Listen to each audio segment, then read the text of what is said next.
वैसे तो कहते हैं भगवान ने किसी को गरीब नहीं बनाया है, उन्होंने हर किसी को इतना दिया है कि वो अपना जीवन गुजार सकें, और अगर किसी को जरूरत से कम भी दिया है तो भगवान उसके लिए कुछ न कुछ ऐसी व्यवस्था कर ही देते हैं जो उनका जीवन चलता रहता है।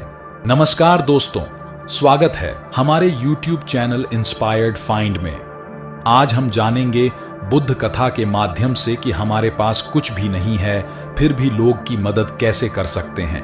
आइए विस्तार से जानते हैं। एक बार महात्मा बुद्ध एक गांव में अपने शिष्यों सहित घने पेड़ की छांव के नीचे बैठे थे।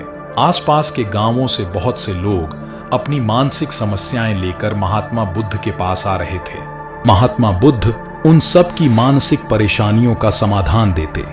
सब लोग खुशी खुशी अपनी समस्याओं का समाधान पाकर वहां से लौट रहे थे। वहीं से कुछ दूर बैठा लोगों को बुद्ध के पास जाते देख एक दुखी और गरीब आदमी अपने भाग्य को कोसता हुआ यही सोचने लगा कि अभी कुछ देर पहले तो ये लोग दुखी मन से मुंह लटकाए उन महात्मा के पास गए थे, और अब इतना खुश होकर कैसे वापस लौट रहे हैं। आखिर माजरा क्या है? जरा मैं भी जाकर देखूं कि वो महात्मा ऐसा कौन सा खजाना बांट रहा है इन लोगों को कि वे इतने प्रसन्न हुए कि उनके खुशी से चेहरे लाल हो गए। जब वो गरीब आदमी कुछ नजदीक गया तो उसने देखा कि ये महात्मा तो लोगों को प्रवचन देकर लोगों के दुख का निवारण कर रहे हैं। यह देखकर गरीब आदमी के मन में भी तीव्र इच्छा हुई कि क्यों ना मैं भी इन महात्मा को अपना दुख बताऊं, मुझे भी अपने दुख का समाधान अवश्य मिलेगा। बस फिर क्या था, समाधान पाने की लालसा लिए वह गरीब आदमी महात्मा बुद्ध के सामने पहुंचा और हाथ जोड़कर प्रणाम करते हुए बोला, हे महात्मा बुद्ध, मैं भी लोगों की मदद करना चाहता हूं। मुझे लोगों की मदद करने की बहुत इच्छा है, लेकिन मैं कैसे मदद कर सकता हूं? मैं बहुत गरीब हूं, मेरे पास न तो पैसे हैं और न ही कोई ऐसी चीज जिससे मैं किसी की मदद कर सकूं। मैं कोशिश करने पर भी किसी की मदद नहीं कर सकता। मुझे भगवान ने इतना गरीब क्यों बनाया?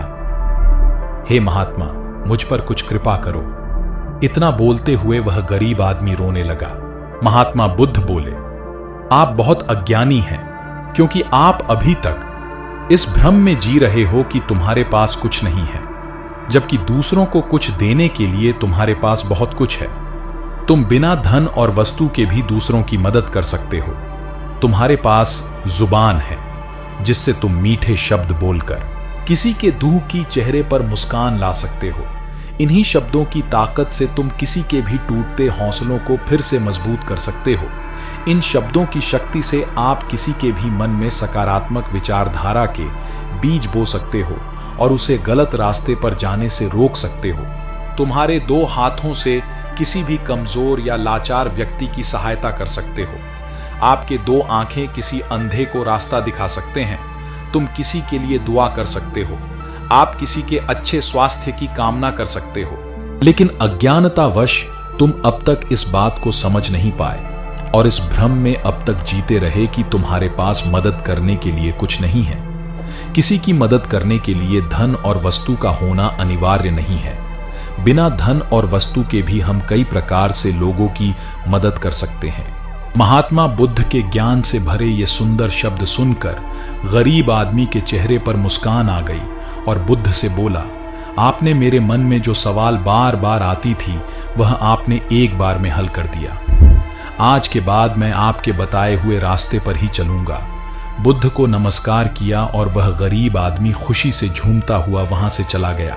दोस्तों, महात्मा बुद्ध की इन बातों से बहुत कुछ सीखा गया। आजकल बहुत से लोग यह सोचकर दुखी होते हैं कि मेरे पास ये नहीं है, बल्कि जो कुछ आपके पास है उसी में संतुष्ट रहना सीखें और बिना सहारे के लोगों की मदद करें। इन्हीं से आपको परम सुख की प्राप्ति होगी।